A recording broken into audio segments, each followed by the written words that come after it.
Hello, and welcome to the KOSH, the People's Podcast. I'm your host, Timber Smith, and the KOSH is a podcast that spotlights the people who've had an association with the KOSH and the surrounding Fox Cities region. KOSH listeners, how are we doing? It is another fabulous weekend day, and it is beautiful out, but once again, we are still in this thing we call winter, and once again, it looks beautiful, but it is cold. The wind is evil. That's what I'm going to share. All right. I'm very excited about today's conversation for all sorts of reasons. And I don't think we're going to take too long before we jump into this because I think we're going to dig into some things. But before we do that, I do want to remind KOSH listeners, the KOSH is sponsored by Timber Ties. That's right. Timber has started a bow tie business, not just any bow tie business, but a wooden bow tie business. So if you're out there and you got that special occasion to go to, you know, weddings, events, networking events, you want the perfect stylish conversation piece, you throw on one of these Timber Ties. I promise you, you will be surprised at the number of people that walk up to you and say, "Is that a wooden bow tie?" Yes. And your response is, "It's a timber tie." That is correct. You can tell I am very excited about this. All right, KOSH listeners. Okay, so, well, I think you already know what I'm going to say. You know what I'm going to say. But before we get started in this, let me just go ahead and get us ready.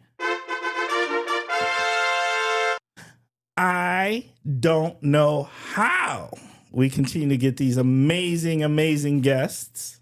And this week isn't any different. And this week's guest is Dr. Kimberly Barrett. Hey, Kimberly, how you doing?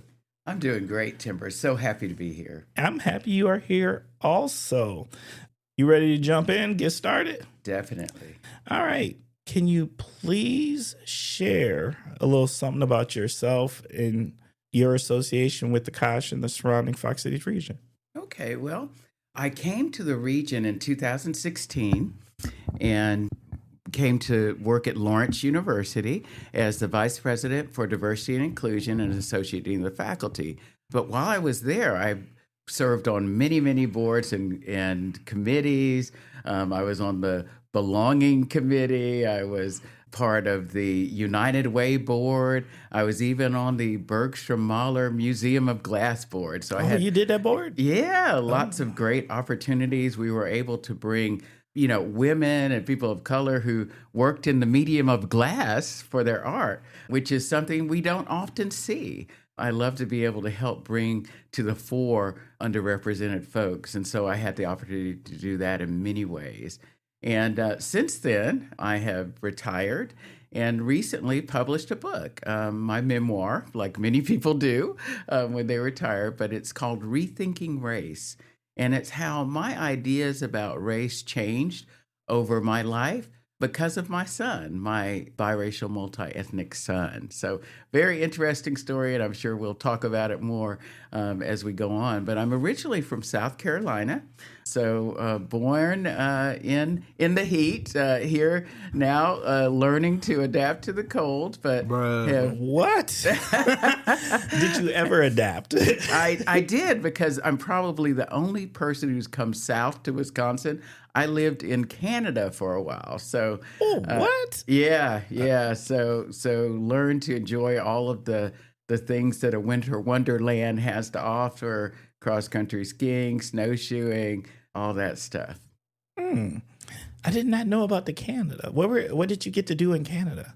I was actually vice provost. I worked at a university there, Lakehead University, and so I'm doing similar things, did diversity work, but also enrollment management, student services. I was vice provost, so I also worked with the academic part of the university. So it was a very unique opportunity. And the focus there for our diversity work was on Indigenous people. And so it was a very different experience being a immigrant, a landed immigrant in a different country and doing that diversity work. So I I'm going to take this opportunity to ask because you know what? Sometimes we are lucky enough to get that subject expert in other subject, right? And what, as you look out right now, how do you feel about the landscape of higher ed?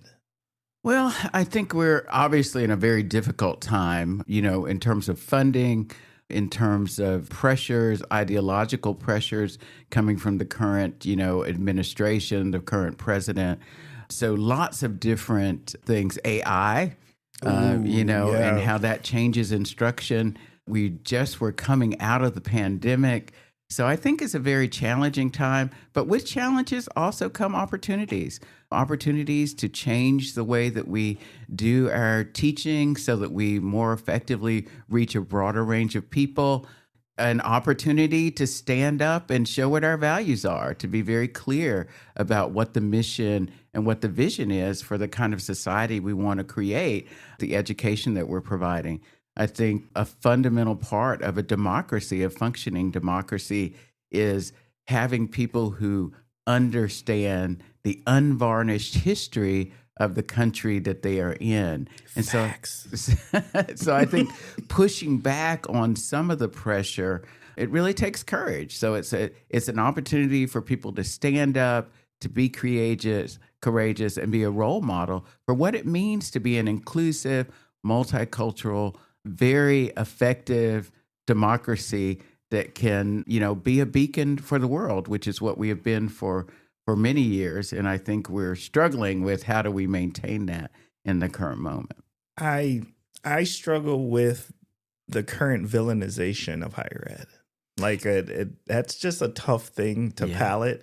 And the reason for the villainization is if they're teaching them some type of ideology. And what I've come to realize, and that I don't think that's the fear. I don't think that's the fear. I think the fear is higher ed environments invite the humanization of difference. Yeah. I think if you have a worldview that is exclusive, then higher education is very scary. And I think we've had a movement towards anti-intellectualism, anti-experts for many, many years for a number of reasons. And I think it's sort of come to the culmination at this point. And so, again, I think, number one, we need to do a better job of connecting with the communities that we serve, but also, stick to our guns in terms of, focusing on science being real, focusing on an unvarnished truth about our past. That saying about those who don't know their history are doomed to repeat it. I think we definitely need to be clear about that and not lose sight of why we're doing these things and the impact we hope to have on society. Even though it's tough right now, beyond tough, I would say I have a little bit of survivor guilt because I'm retired right now. But you don't feel guilty about that. You earned that retirement. There is no guilt for that. Yeah. So I think it is a tough time, but it's more important than ever to raise up the mission and values of higher education in terms of the focus on science, facts, and the humanization, as you put it, of everybody who's part of our community.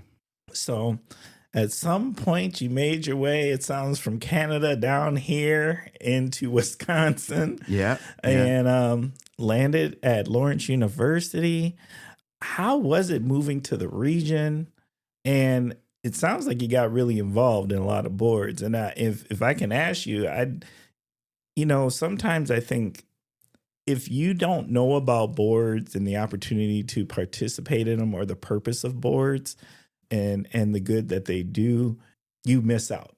Yeah. Like you don't know. So right. Can we talk a little bit about you coming to the region, transitioning into here, and then you finding your way to really important boards that do really good things in our region? Well, I think one thing is, for me, I was coming back to Wisconsin, coming back to get closer to my son who lives in Wisconsin, and he and his wife. And so for me, it was sort of coming back home. Now, I wasn't in the Fox Cities region in the Fox Valley, but, I was coming back to Wisconsin. And so I really jumped into, I was doing columns in the newspaper. I was putting myself out there. So part of it was I had been a vice president twice before. And so I sort of knew the opportunities that were out there. And so some of it was putting myself out there and having people come to me. And other parts of it was me thinking about what's really important for me to get engaged in and making sure that I made myself available for those things.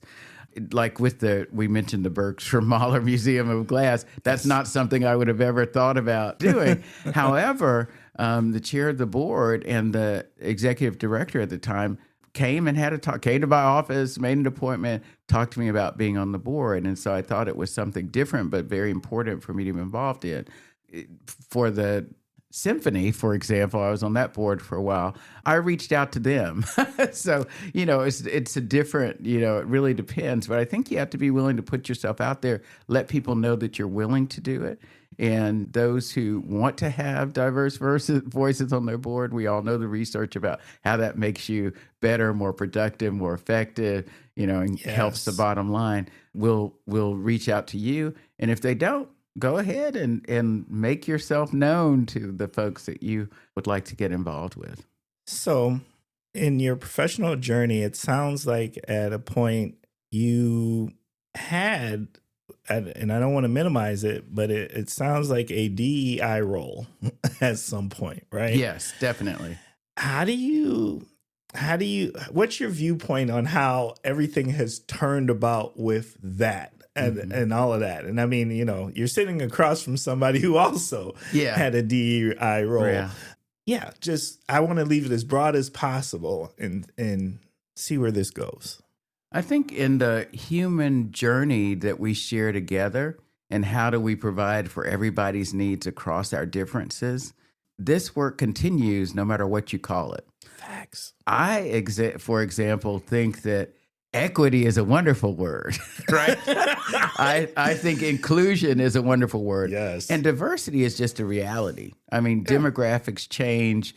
Migration happens around the world. And so, diversity is just a reality. So people either can deal with it in a way that lifts all boats, or we can fight each other. And so I think diversity and the meaning behind that, which implies inclusion and efforts towards equity, is important work. And we can call it belonging. We can call it community engagement. Yes. I've had all of that. We can call it multiculturalism. Yes. But it's this work. We can call it civil rights, social justice. We are going to continue this work, and the work will continue because it has to. It does continue. Yeah. It does continue. Yeah. I'm just sad at the way that it got villainized. I am so sad. I mean, I think I am a very optimistic person, but I must say that, and I'm giving away my political views here, when the election happened, the first time I thought, oh, well, we'll see. The first time this president was, we'll see. Maybe I'm wrong about what I was thinking about it. But, we saw what happened the first time. And in this time, it has been 10 times worse than we could have imagined, because I think the folks in power know the levers to pull to create the most chaos, right? And so I was just, my worldview changed for a bit. I was, I had to grieve for a while. In January, I was grieving. November, I was grieving. But then, I thought, this is really going to show the world what this approach means for us. Right. And I think that people are beginning to see that this is not the way. It's not the way to make sure that we all have what we need economically. It's not the way to minimize, the income inequality that we see in the United States and around the world. It's not the way to raise all boats and to help address issues we have around access to health care, equality in terms of education, all of that. This is not working. Things are getting worse. And so, unfortunately, I think sometimes things have to get bad before they get better. Right. And I think my optimism is is there in the background still that, I think throughout my life, and I was born, in the 60s. Okay, I'm giving away my age. I've just seen us marching forward in terms of equity in society, in terms of inclusion in society, whether you're talking about, gender, race, sexual orientation, gender identity, all these things, I've seen us, we have maybe 2 steps forward, 1 step back. But this was just devastating to me. I could not believe that my fellow citizens, the people who lived in the United States and voted, would vote this way. And so I was just really disheartened. However, I understand there are many reasons why people vote the way they vote. Fear, resentment, desperation. Identity. Yeah. So, I think that what's happening now is people are seeing that this way doesn't work, so we need another way. And so I'm very optimistic and hopeful about what comes next. I think it will open up the opportunity for the types of very positive, social programs and movements that we haven't seen before, that were, maybe thought of as too socialistic or too, that now people see, well, maybe we need to give some of those a try so that we can all prosper. I hope so, in a sense.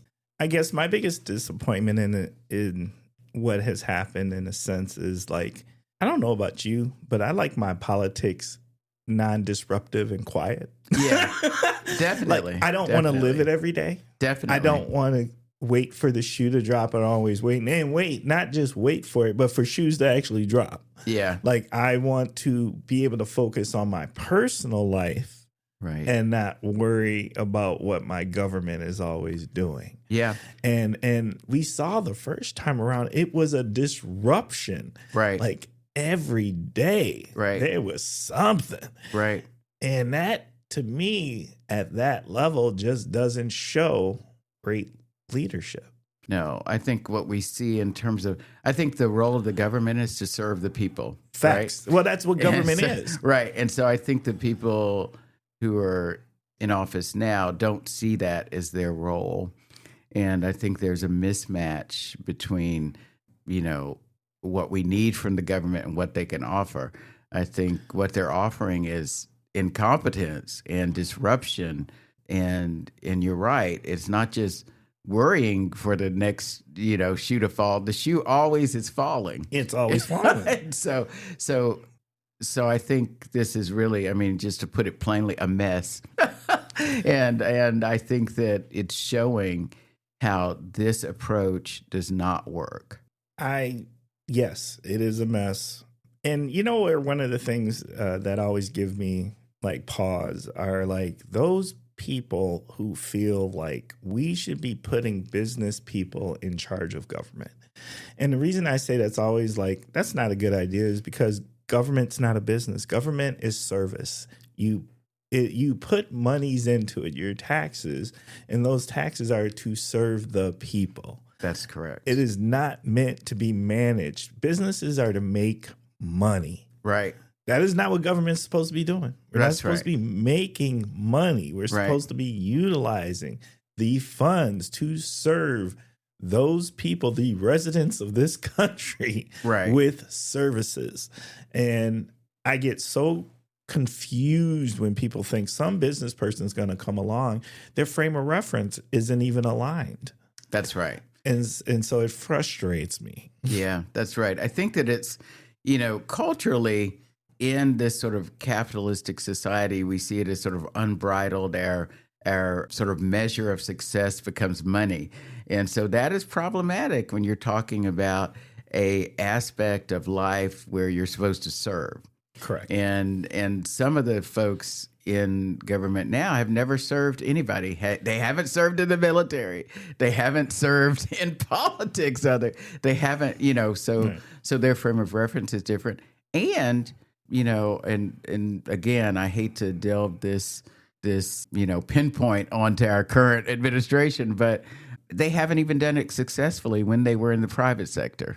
So, the head of our government. So to imagine that they would somehow have these magical, management skills that would help us in this service organization or even if we were supposed to make money, it, is not congruent with what we see in the person that we elected. Are you saying that math ain't mathin'?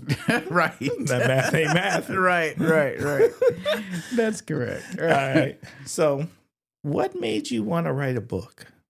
Well, and I mean it because I think it's secretly, I feel like it's like one of those things, everybody's dream. Everybody thinks, oh man, one of these days I should write a book. Very few of us actually go about that life and write the book. Yeah. What made you want to write the book? Well, I think throughout my life, what has motivated me in my work is to make a difference, to somehow help improve the lives of myself and other folks around me.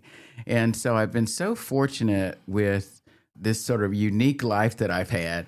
My partner, my husband, who I married, is somebody that people usually identify as white, but is a citizen of a tribal nation on the West Coast, the Samish.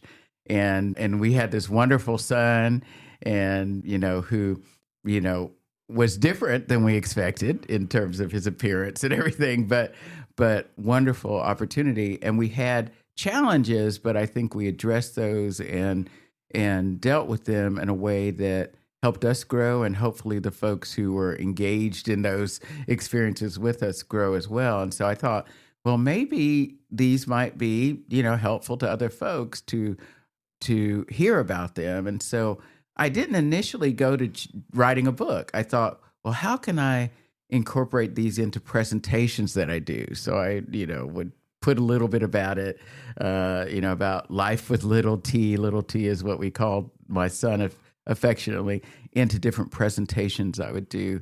And then I thought, well, maybe I'll do a book, an academic book on identity of development. I thought, and I started collecting the research and everything. I thought, no, not many people would probably want to read that if they're not working in academia. So, eventually I thought, I'm going to write a memoir. I'm going to make it a story that can help people understand the social construction of race, how we, create race every day, and then by implication, help them think about how we might, shatter that illusion so that we can deal with this issue of racism. Because our solid belief in sort of the biology of race, I think is what has led to racism. Since before our history in our country started, race was used as a way to justify our inhumanity to each other, the genocide of indigenous folks, the enslavement of folks from Africa, the exploitation of people who had come from different countries in Asia, and so I think that our belief that the color of our skin or our facial features somehow makes us fundamentally different as humans is what, is at the basis of this racism. And so I thought, I'm going to use a story. I'm not going to, lay out all the research, although there is some reference to research in the book, but I'm going to tell my story about how I started to think differently about race, because I took it for granted just like everybody else before I led this life, with my son, and had to grapple with, what does it mean to be Black? What does it mean to be white? And what are the implications of that? Absolutely. I like this, where we're going to go with this, I think, partially because I think we're both in interracial marriages, right? Yeah. Both have biracial children. Yeah. And watching your child navigate is like, I don't think people understand unless you live that. Yeah. Yeah. I think one of the reactions I've had to the book so far, and I didn't really think about this when I wrote it, was, wow, you were a very intentional parent, but you kind of have to be. You have to be. When your child is different in some way. Right. So. Yes. I remember probably one of the main intentional things that I made sure we did, me and my wife, and it's because of Tiger Woods. Mm-hmm. And Tiger Woods, early on in Tiger Woods' career, when they would call him the Black golfer, mm-hmm. and he was like, not just a black golfer. I'm this Mm-hmm. and I am that. Mm-hmm. For you to call me a black golfer means my mother didn't exist. Mm-hmm. And it's something I would say to my daughter all the time. Mm-hmm. Like, don't make people put you in a box. Yeah. You have the right, because all of it is your heritage. Yeah. All of it is your ancestry.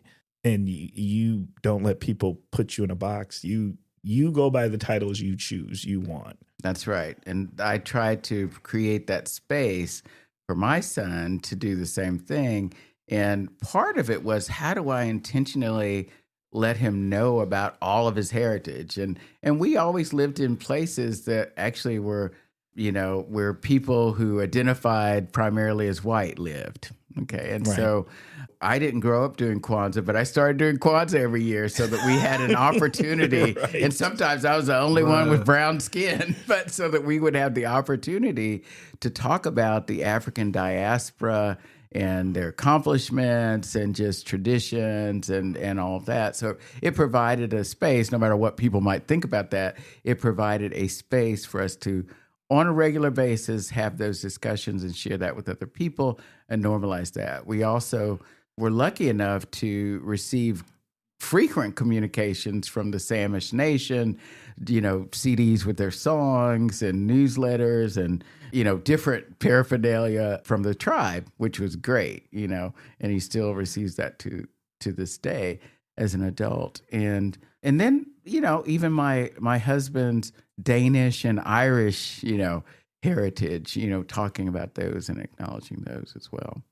What's some of the things, because unless you are in an interracial relationship or have been in one, I don't think people understand all of the extras that come with the things that you might have to navigate being in that.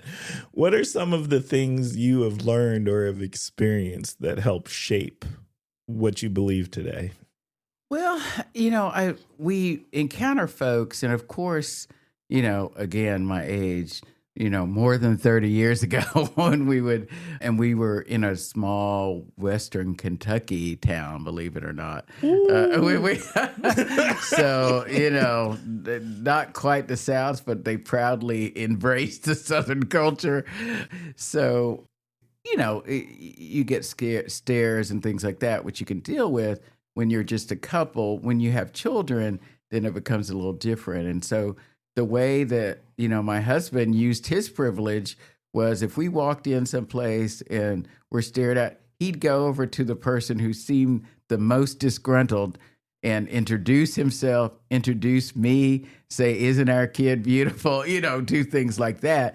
And what I found is, when you confront people as individuals, many times they have no choice but to accept you as another individual. Facts. Because you could just see on their face, who are they? Why are they together? You could just see the real going in their heads, in their eyes, in their, crumpled forehead. Who are they? Are they from here? What are they doing? And so, he would introduce himself and again, he had privilege. He had skin color privilege. He was a professor. And so, but would introduce himself, introduce us, and really sort of make them confront the fact that we were human beings just like they were, members of their community. And, people don't really have the audacity to not, accept that, acknowledge you as a human being when you confront them individually like that. And so I think for me, that really spoke to the part that we need more integration, not less. And then we had the experience in a place that I thought, was sort of a promised land for us, Canada. And many of us have thought that since the election, that going to Canada, it's great. But it's not like, racism doesn't exist everywhere, right? And so, yes, although it was more focused on indigenous folks there, and they saw me as an American, all of the things, good and bad, to go along with that. At school, my son got into a little dispute with a former friend and on the playground, and then they're going back with sort of insults or whatever, and then he says, well, your mother's a nigger. And this happens in Canada. And so that was another thing that made me think, well, maybe some of these experiences, could be helpful to share. And as it turns out, the young man was actually suspended for several days. And that happened. Yeah. Right. I mean, I didn't have to do anything, go to school. But when it happened, I know that my son went straight to the principal, didn't want to have anything to do with the guy. The principal, of course, wanted them to, shake hands and all this. But it just showed me how this word can bring up centuries of hate, even today. And so the importance of language, and how even for a kid who, lived a fairly privileged life, he even knew how hateful that was. Yeah. At any given times, you can be subject to, right? Yeah. So those are some things that stand out. And just his birth, and I took race for granted, and I thought any kid, I'm black, any kid I have is going to be black. And that's a socially constructed term. So no matter what he looked like, that could be true. But he came out, and this little pink kid popped out, green eyes. His hair then grew into, later on when he was a toddler, grew into these platinum blonde curls. And here I am with this kid that people would often question, are you babysitting? Where's his mom? Oh, he's so cute. Where's his mother? Not the babysitting. Right. Or implying that I was somehow working for the family in some other way, So those are things that we encountered when we were together. And again, you could just see people's idea of who he was and his identity changing when they found out that I was his mother. And I was very intentional about letting people know right off the bat, after that happened a few times, who I was in relation to my son. So. Oh, yeah. I know my wife has a number of stories about all sorts of things that she faced. And I think if she was here sitting in the chair, one of the things she would say is like, one of the things that infuriated her the most was everybody would ask, where was her father? Mm-hmm. Mm-hmm. And she's like, he's at work. Right. He's at home cooking dinner. What do you think? He's right here with us. Right. He's at work. Right. But if she was out without that was the thing. Yeah. And like there was just all these stereotypical assumptions. And it just infuriated her. Yeah. Yeah. And I mean, we can even in this conversation see the sexism and racism sort of combining in terms of the different experiences that we've had and that our spouses have had, in these relationships. Yes. But to go back to what you were kind of saying, I am a firm believer, and I love your husband's approach, but I'm a firm believer. It is impossible to hate those that you are familiar with and have interaction with. Right. When they actually become humanized, because you actually have that conversation. I say the reason to me that race continues to be this stigmatized debacle in America is because we have too many segregated neighborhoods. Yeah. And if these neighborhoods were more just, diverse, integrated, people just living by each other, so you can see they do exactly what we do. Yeah. Go to work, they pay these taxes, they play with kids, there's things to do in the yard, they barbecue, they might worship. Right. And then you're like, it may not look how we do it, but they doing the same things we do. And then all of a sudden it's like, oh, they're just like us. There's really not a difference. Yeah. I think we need to live and learn and play together. No doubt about that. Work on problems together. Facts. The early research on reducing prejudice says you have to have a common problem that you work to solve together as equals, right? And so I think living, learning, worshiping together, you've probably heard that the most segregated place, segregated day is Sunday morning. So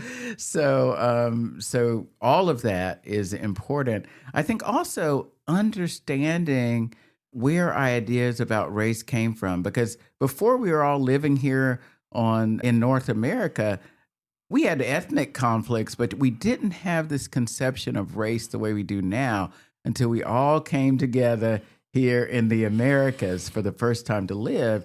And then, all of these things happened, enslavement of people from Africa, taking of the indigenous people's land. And so I think it's important to understand the history. And when you talk about segregated living, there's a great book, and I hate to, tout other books other than my own, but there's a great book called The Color of Law that helps folks understand how we got these segregated neighborhoods and how, the redlining that occurred and all the things that prevented people from, getting this very important aspect of wealth, right, over the generations. Right. And it wasn't laziness, it wasn't not caring, It wasn't lack of aptitude or ability. It was laws that were put in place that prevented people from being at the same place. And I think that's why an unvarnished factual history is important, so that we can understand that despite all of that, some people were still amazing contributors, whether it was in science or the military or, whatever it might be. Right. And to understand how systematically we became different, right? Had different circumstances through rules and laws, not through the color of somebody's skin or biology. Well, Kimberly, whether you know this or not, we are still in the introduction. Oh, my goodness. Okay. But we went for it. Okay. That's what we're supposed to do. Okay, good, all right. good. So my next question is this. And I don't know what this answer is going to do, because I'm curious, since you might be already at the top of the food chain with where you are at. If you weren't doing what you're doing right now, what would you like to be doing? Well, you know what? I really do love retirement. And I have had a busy life. I graduated from undergraduate in 3 years. I, did high school in 3 years. I guess I was in a rush all of my life. So have, been a vice president in higher ed a couple of times. And have had these amazing opportunities to do things. And so I'm enjoying a quiet life right now. I'm enjoying the value of a quiet life in the moment. But if I wasn't doing that, if I were to do something else, I'd probably want to do something related to mentoring or life coaching for folks who have been, marginalized in our society. And so, helping folks who have wonderful potential make the most of their opportunities. So in some way, working in that capacity. I think we've had this conversation in the past at one point, because I think I had shared with you, my feeling is like, when we meet other leaders of color, it's not always, they don't always have the capacity to mentor the next leader of color. Right. And that leadership is needed. Yeah. To understand and navigate some of these spaces, so everything isn't from scratch and everything doesn't have that long learning curve to it. Yeah, and I think when you're in the middle of it, it is hard. I know when I became a vice president at one university, I won't mention it, people were always coming up to me, will you mentor me? People I didn't know. Right. Will you mentor me? Or people I'd meet at a meeting or a conference. And, I don't think I ever told people no, but I didn't end up mentoring many of those folks just because of how busy I was, and so it really does take a commitment. And I've set up many mentoring programs, but, when you're in the middle of it, it's hard to be in a structured mentoring relationship with folk. I hope that I've mentored lots of students and other people informally, but to be in that formal relationship, it does take a real commitment of time. And, you can't always do it when you're in that role. Yes. Facts. Okay. Well, Kimberly, here's what we're going to get ready to do right now.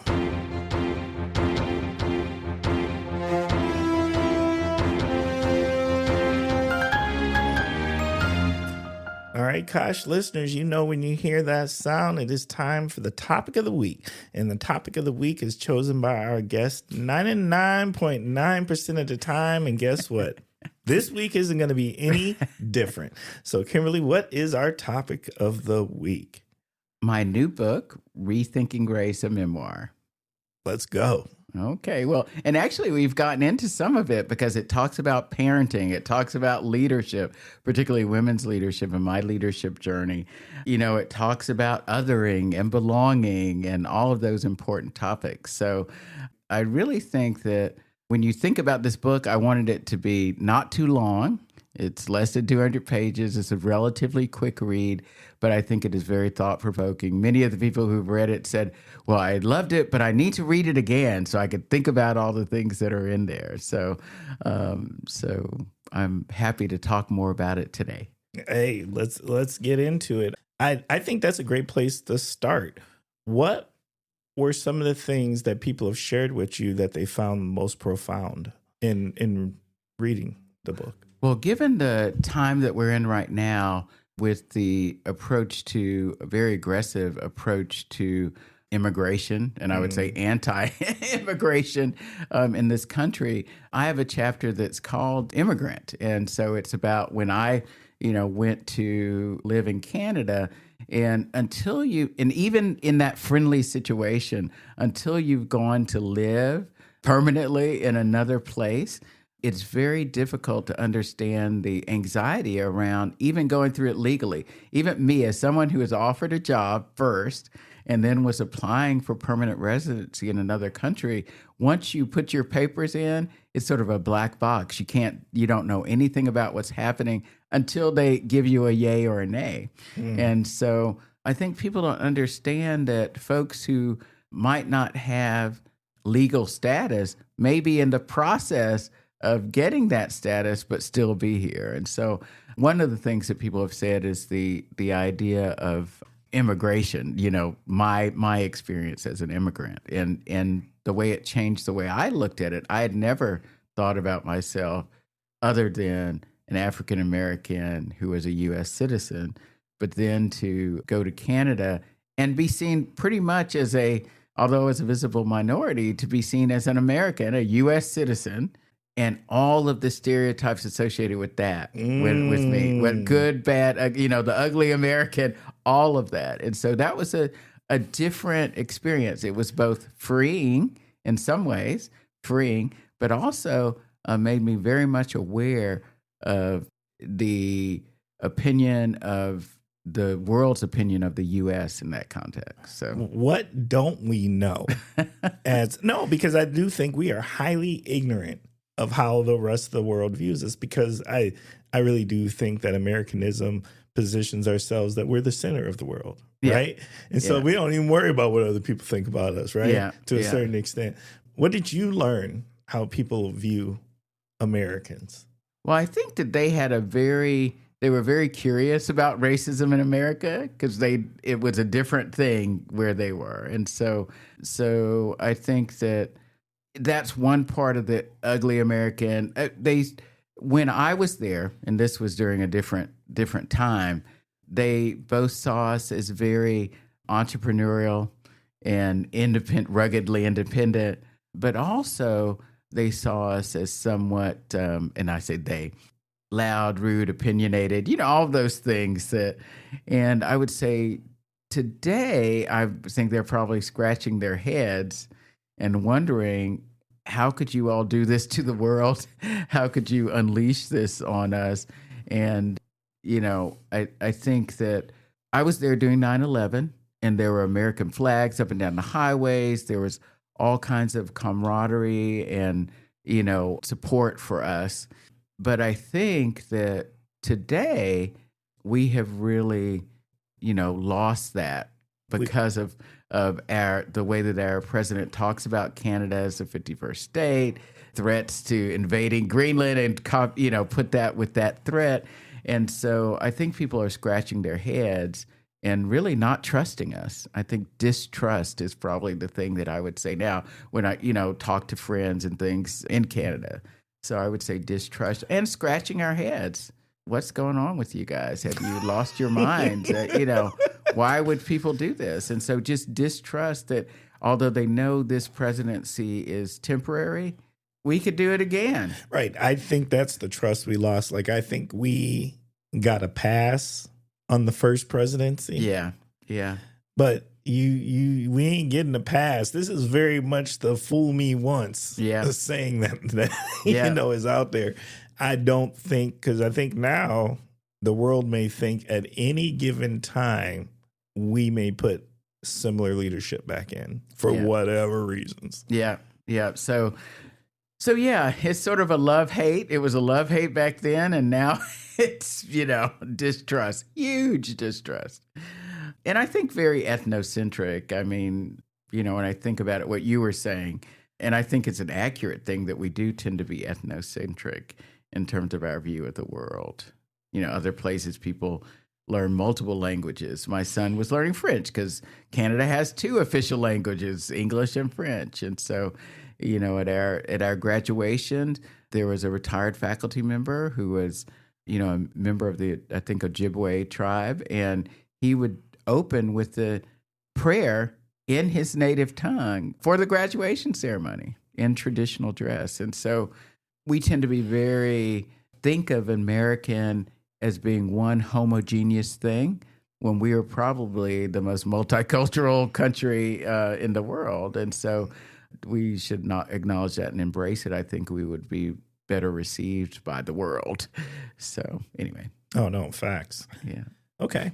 What else? What else did people share with you about the book that gave them, that made them reflect? Well, I think one thing is this idea of identifying as white. People just take white identity for granted without thinking about what that means beyond the color of your skin. And so that was interesting when someone who's not a young person said, I never thought about that. So and that is the purpose of the book, to make people think about how these ideas are socially constructed. And they're not something that's a given because of the pigment of your skin. These identities are something that we've created. The privileges associated with it, the oppression associated with it are things that we've created, and we can do things differently. So that's one thing. One thing that surprised me again and again and again, and probably I've gotten the most comments that I've noticed, that really have some things, you take for granted that this was the purpose of the book, and I'm glad people are getting this. But this idea about the parenting piece, how I was such a deliberate parent and took time to parent and all of that was surprising to me, because I was a working mom doing, all the stuff that professional moms do. And so that surprised me, but we moved a lot. So that required that I was very intentional about making sure that he had made new acquaintances and this idea of identity. I wanted him to know all aspects of his identity. And so that was surprising to me, that the parenting made such a strong impression on folks. And of course, these are folks, usually women who have kids. Right. Yeah. But what was it about it? Is it because I do think there has to be, when you're raising children of color, there is some extra intentionality and safeguards you must put in place to prepare your child for this world. Yeah. Yeah. And for me, throughout, it was like he asked a question about where are all the brown people at the beginning. That's the beginning of the book. Right. And so I said, this shocked me. I thought I could avoid this, or wouldn't, could have it later. And so it was always like, when is the right time for the talk? And with him, it was a little bit of different kind of talk, because when he was little, his ethnicity was less ambiguous to folks. As he got older, it's like, what are you? When he got college age, they started like, what are you? Right. And so for me, I would say, what's the right time to have the very difficult talk about racism, right? And so while we had little encounters where we had to, I finally decided when he was, I guess, in high school, to have the real talk about the economics, the history, the genetics.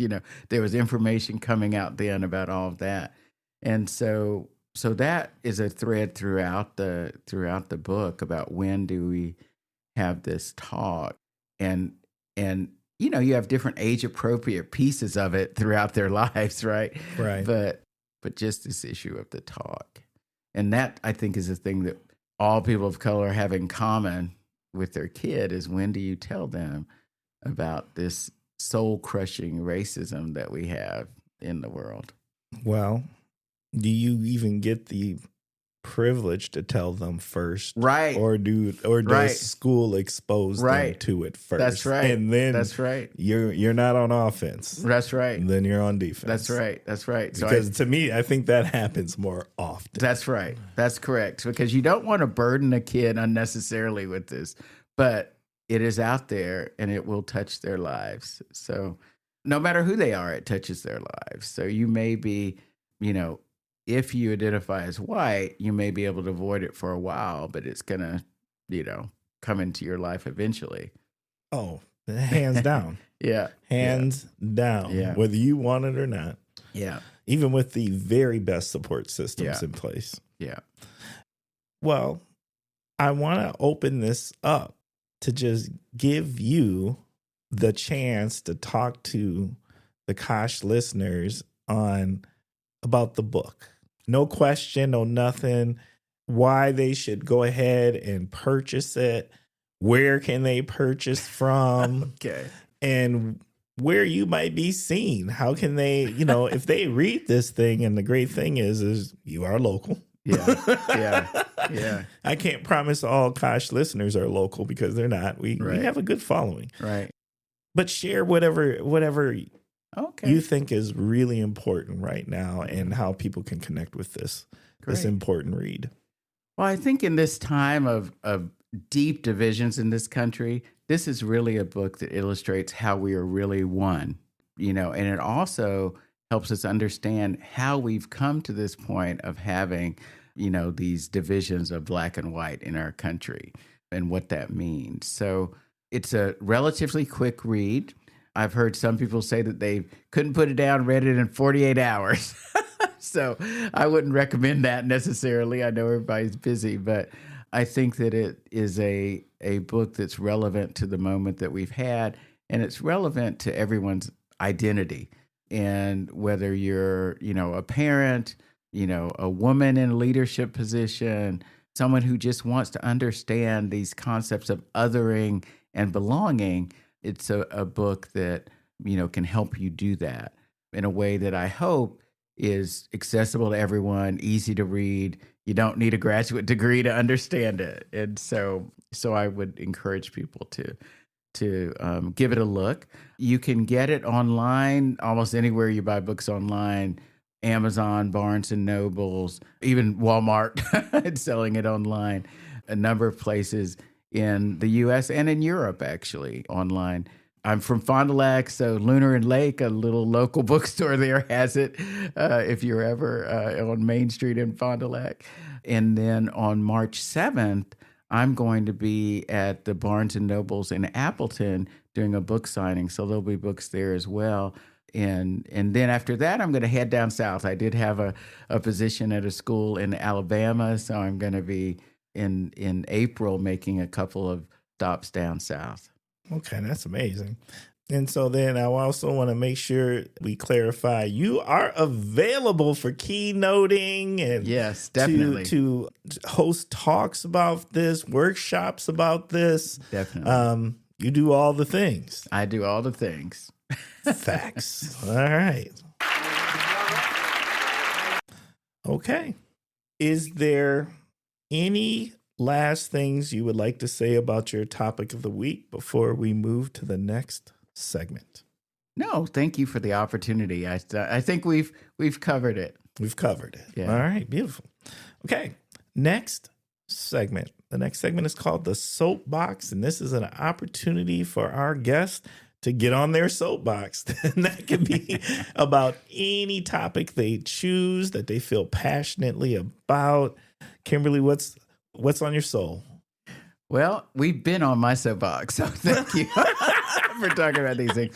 But I think another issue is this idea of compassion and sort of radical compassion for folks. In these times where we all have strong feelings one way or another about what's going on, we can forget about our common humanity. Underneath all the, issues, we're all human trying to live lives with less suffering, as I would think of it as a secular Buddhist, And so this issue of finding ways to show more compassion for ourselves and others is something that I often come back to. It's even part of my Gmail, KB Compassionate. So, yeah. Okay. I like that. We do got to keep that in mind. Yeah. Like, don't let this difference pit us so emotionally against each other. Yeah. Hate will eat you alive. It does more harm to you than to your enemy. So, yeah. That's facts. Because your enemy may not care. Yeah, that's right. That's right. At all. That's right. That's right. All right. Next segment. Next segment is called 21 Questions. We don't have 21 questions, but we got great questions that might cause 21 answers because they are great questions. All right. You ready to jump in? Sure. What motivates you? Well, we were just talking about that. Really, what motivates me is trying to show myself and other folks compassion and grace. I think I really want to make a positive change in the world. And that's always been, people talk about why did you choose your profession? Why did you do this? Why did you do that? How can I make a positive change in the world given, the attributes that I have, given my strengths? How can I make a difference? And so there are some people who are great at, other things, and I'll let them do that. I'm willing to let them take the lead in that. I don't have to lead everything. But there are some ways that, I can help make positive change. And I try to identify those and focus on those things. So that's really what motivates me, is making positive change. What does success look like to you? Well, I think about this both personally and professionally. Personally, it's really, having the ability to wake up every morning and decide what I do. So in that, retirement is great.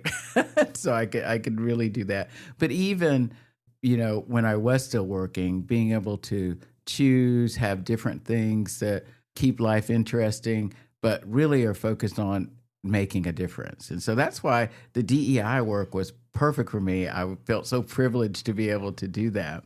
Professionally, how can I change systems? And I really did focus on systems as an administrator. How can I change them to improve the lives of others? So again, that compassion about others, reducing their suffering, making things work more smoothly. You hear a lot about efficiency from this administration, but I don't think they understand what that means. That means really still providing the service, doing what you need to do, but in a more smooth and streamlined way. So being more effective and again, compassionate about others and creating the kind of just society that I would like to live in within the small areas that I had the influence to try and do that. So being a change agent, I think that is success for me. What irritates you? Willful ignorance. People who are intelligent enough and have access to information who refuse to use it, right? Who refuse to acknowledge it. So willful ignorance is really very frustrating to me when I see people who are, smart enough, right? Not using the information that is available to them, ignoring the data, or even contradicting what they know to be the case. What worries or scares you? Okay, the amount of willful ignorance in the world today. You just circled that back around. Yeah. So that is what worries me. Yeah. Oh, I can't. I just can't. That is too perfect. What are you grateful for? Now, after saying that, I'm grateful for everything in my life right now. I'm grateful for, my family, my friends, the opportunity to be on this podcast, even the challenges that we're facing. I mean, it makes you think, it makes you work through things. I think it makes us wiser. as long as we keep working through it. And so, I am grateful every day. I have this hokey, grateful, cutout above my entry mirror. And as you walk into our condo, my husband said, "Do you really have to put the word up there? I know you're grateful." But so I am, grateful for, the very privileged life that I've had. What do you want to be remembered for? Helping people to better see and appreciate each other. And so that's not just about the other person. It's better see and appreciate yourself, as well as see and appreciate other people for who they are, right? How do you define love? Unconditional care and concern. I think that, that when I think about that, I like to research everything deeply, and I'm sure I've researched love and the neurotransmitters involved in it and all of that. But I think it boils down to unconditional care and concern. It's not, if you do what I want, I'm gonna, care about you. It's understanding that our basic humanity and having unconditional care and concern. What is the most memorable life lesson you learned from a parent, a guardian, or a mentor? Well, I think when it comes to my parent, I'll talk about parents and mentors, if that's okay. When it comes to my parents, I don't think it's any one thing. I think that the way that they raised us and treated us really helped me have positive regard for myself, as well as to understand my responsibility to other folks. And so those are two things that I got from my parents.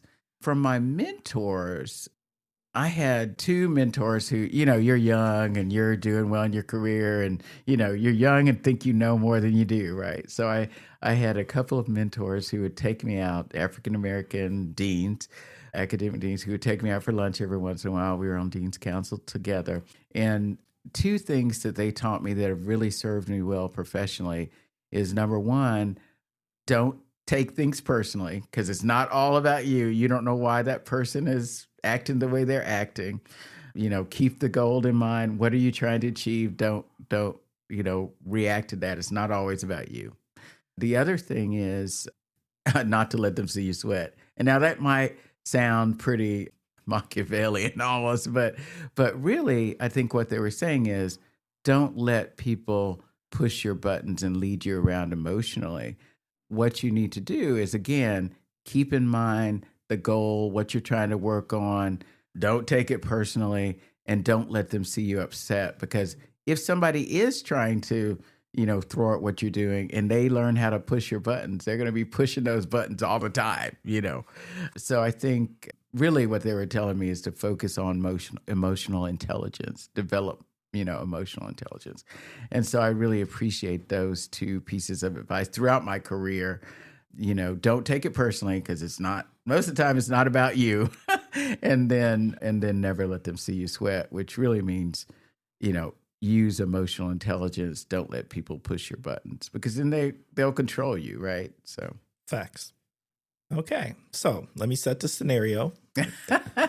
You have been asked to keynote a conference amongst all of your professional peers, right? And people are geeked. People are hyped. They want to hear. As a matter of fact, they want to hear about your book. That's what they came to hear you talk about your book, Rethinking Race, right? But before you walk out there and give that amazing keynote, you got to get the crowd right. You got to get them hyped. So, Kimberly, what is your walkout song? Okay, now I'm embarrassed, but what you but mean? I always think about my walkout song in my head being "I'm So Fancy." Oh, wait, what's wrong with that? Well, it's a little shallow, but it really gets me pumped in my head, and I love having fun with my clothes, and so and people always comment on them, and so "I'm So Fancy" by Iggy Azalea is what in my head would be my walkout song. Now I probably wouldn't tell them to play that, but Oh, no, I think you should do that. It's fun. Sometimes the walkout song is just about the fun. Yeah. Okay, then. I'm so fancy would be my walkout. That's the walkout That's song. the Okay, walkout song. I like that. That's fabulous. Okay. Well, Kimberly, you have survived 21 questions. Next segment. Next segment is called Word Association. I'm going to say some words. Okay. You tell us what comes to your mind. We have a long-standing tradition here on the KOSH. We have always started with the same word because it's a fabulous word. It's the word of family, the word of friends, the word of community, the word of love, happiness. The word is food. Well, for me, as you just said in your introduction, food to me means socializing and sustenance. More and more it means socializing, but also, of course, sustenance and making sure you get all the nutrients you need and staying healthy. Okay. Cocktail or beer? I'm getting too old is what comes to mind. When I hear that, my metabolism is so, yeah. So neither one. All right. That's fair. Shop local. Well, right now, of course, shopping local on my mind is bookstores and restaurants again. So that socializing. I have more time to go to brunch now and lunch. I could be a lady that lunches. And actually, speaking of Oshkosh, this week I was at Gardena twice. Once for lunch with a friend, and then the next day, believe it or not, a book club met there with me to discuss my book for dinner. That's awesome. Yeah. Okay. I was going to ask you, where do you shop local? Because that's always the thing. People want to know. Inquiring minds always want to know. Music. Well, when I think of music, I think about my son. He's a musician. He does sort of experimental rock. I mean, he has a day job, of course, but his passion is music. And when I think of music, I think of a vibe.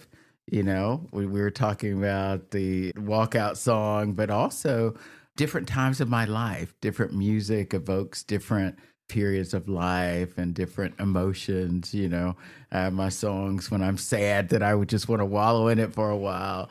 So a vibe.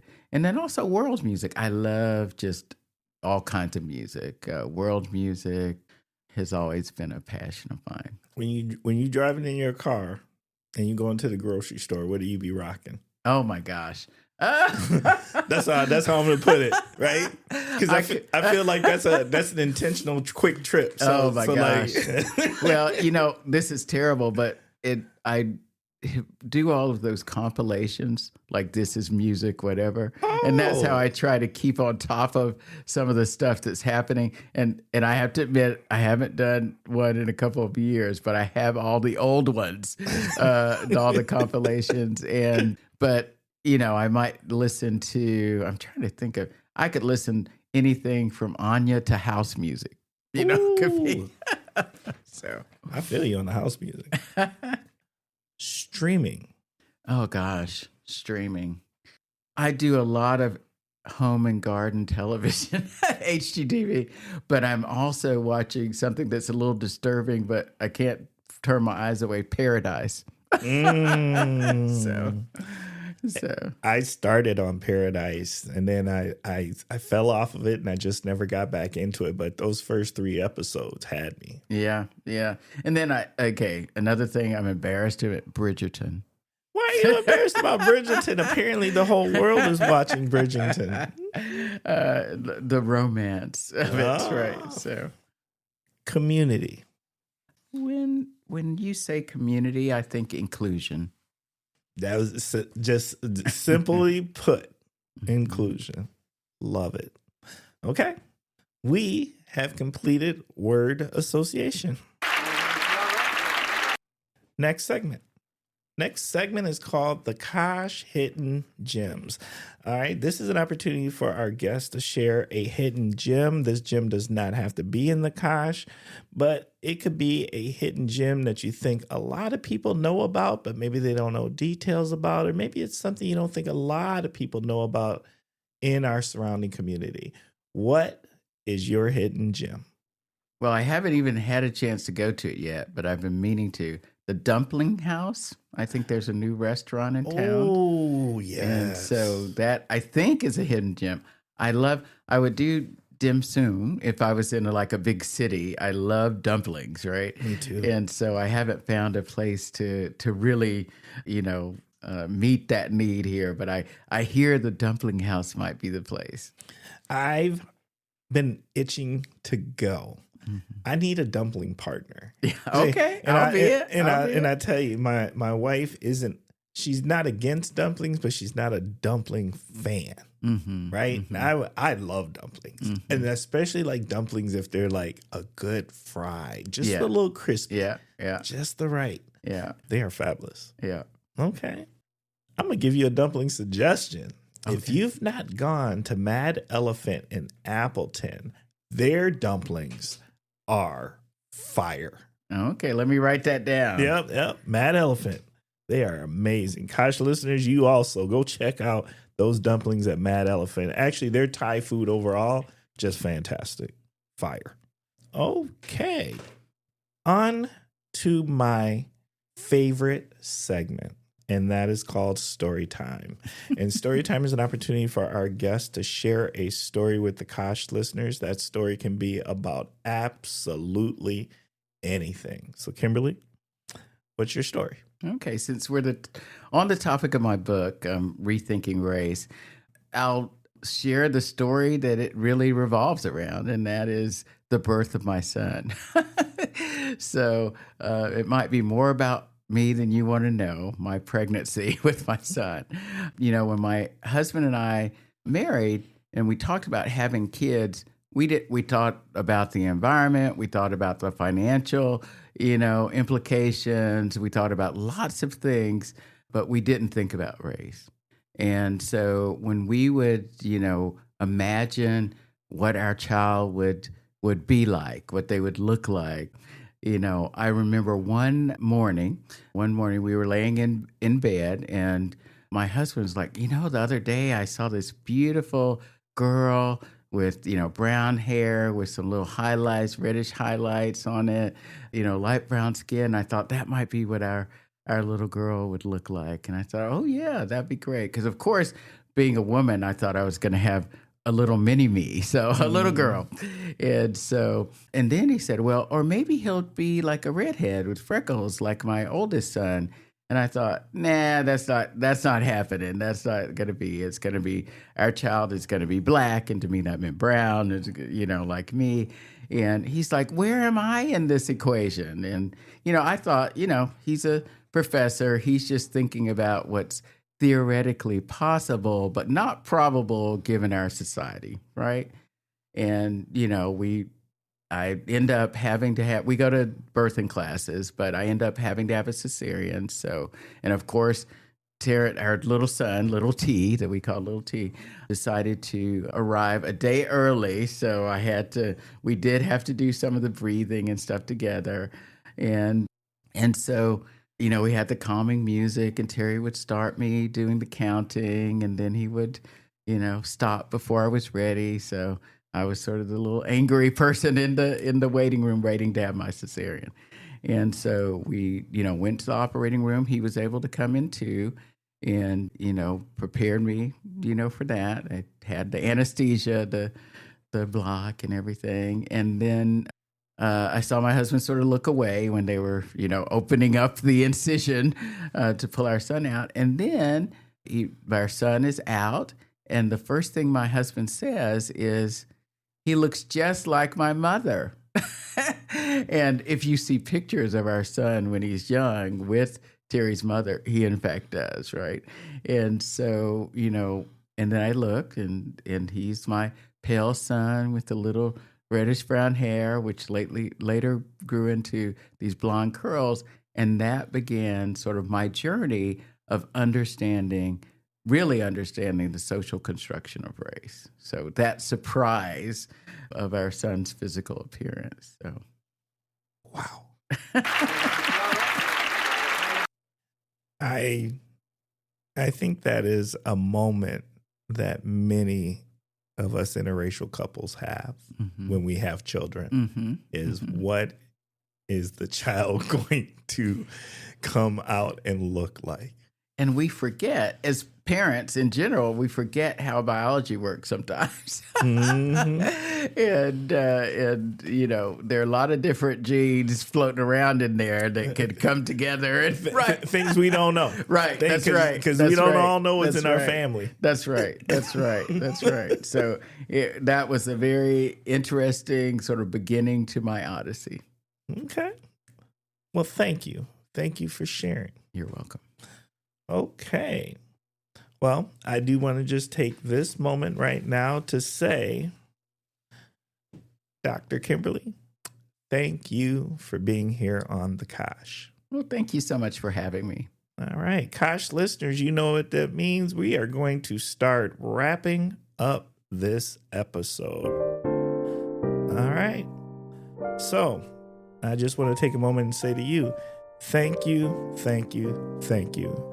Thank you for spending time with us, giving us your minds and ears, caring about another amazing community member, making a difference out here in our community, helping to make it a better place. I loved this conversation. And we need to have more of them. This is a conversation that we should all be having with each other, to realize the complication, but the most important part, the humanization of each other. You're right. That's just where I'm at with it. So, but KOSH listeners, you also know that we are on this journey to become the #1 podcast in Wisconsin, and I can't do it without your help. So as you listen to our podcast and you're thinking, Timber, you need new segments, or I think you need a segment on this, you can let us know. Or you might be listening and thinking, Timber, I want to sit in the chair, or I know someone else who would be awesome in the chair. Let us know. And you can let us know by reaching out to us at askthekosh@gmail.com. Once again, that is askthekosh@gmail.com. You can also reach us on the website. I don't know if y'all all know, but the KOSH does have a full website called thekoshpodcast.com. Once again, that is thekoshpodcast.com. Check it out. There is forms there to fill out and let us know what's on your soul. Also, I'm a firm believer that this podcast does a lot of good, helping us understand each other, getting to know our neighbors, and the fabulous things that we are all doing here in the community. And it would do better if more of us knew about it. And the way you do that is called analytics. So while you are listening to the podcast and you see an opportunity to press the subscribe button, do it. If you see the opportunity to give us stars, give us 5. And if you are really motivated, go ahead and fill out the full review and tell us how we're doing. These are all things that increase our analytics. And the better our analytics, the more people learn about what I think is a pretty amazing podcast known as the Appleton Engaged Podcast. Okay, Kimberly, we got a little more work to do before we close it all the way out. And here is one, probably my favorite segment of the podcast, and that is this. That means it is shout out time. So who you shouting out? Okay, well, I'd like to shout out, of course, all of the bookstores and different places that have hosted me. Lunar and Lake started it all out with my launch event. And, I've had the W3 book club that had me come talk to them. So those are some folks I'd like to shout out. And again, I'd like to shout out Barnes & Nobles because they're selling the book online, and they will be hosting a signing event, a meet and greet event for me at March 7th from 1 to 3. At their shop in Appleton. So those are my shout outs. Okay. Let me get my shout outs in. My shout outs this week. I want to send a very special shout out to VetTix for giving us cool tickets to the Bucks game. I appreciate you, VetTix. You treat us vets very, very well. Send a shout out to Omalade Academy for giving me an invite to the Read Your Heart Out event that they had. I got to read some children's books to some, I believe they were 2nd and 3rd graders. And there's nothing more awesome. And the focus was, because this is during Black History Month, were black focused books with Black authors. And I love sitting down and reading to the kids. And I even had one young lady tell me they were going to read the book to me. And they did. And I was with it. A strong young woman. Yes. No joke. She had she had that book down. So I read some books. I got books read to me, and it was just the most amazing and warm things. Kids naturally bring you joy if you can see them in their purest forms. Definitely. So I enjoyed that quite a bit. Want to send a special shout out to Kempton, who hosted the Voices in the Community event yesterday. Kempton, my man, you are doing the work, doing amazing work, and that event was fire, man. That was fantastic. And I want to send a shout out to Fanny, who helped host Chinese New Year. Fanny, I don't know how you do all the things you do, but I will tell you this. The food was fire. I had such a good time at that event. And then, as KOSH listeners, you know, the last shout out always goes to the wife for letting me continue to make this podcast in the house. Thank you, baby. And I love you. All right. So, Dr. Barrett, we got one more thing left to do. Okay. All right. And that is this. You've got a multiple choice. And the choices are this. Option A, to share with the KOSH listeners some parting words of wisdom. Option B, what would your self today tell your 13-year-old self? And option C, good multiple choice always has an all of the above. So you can do both.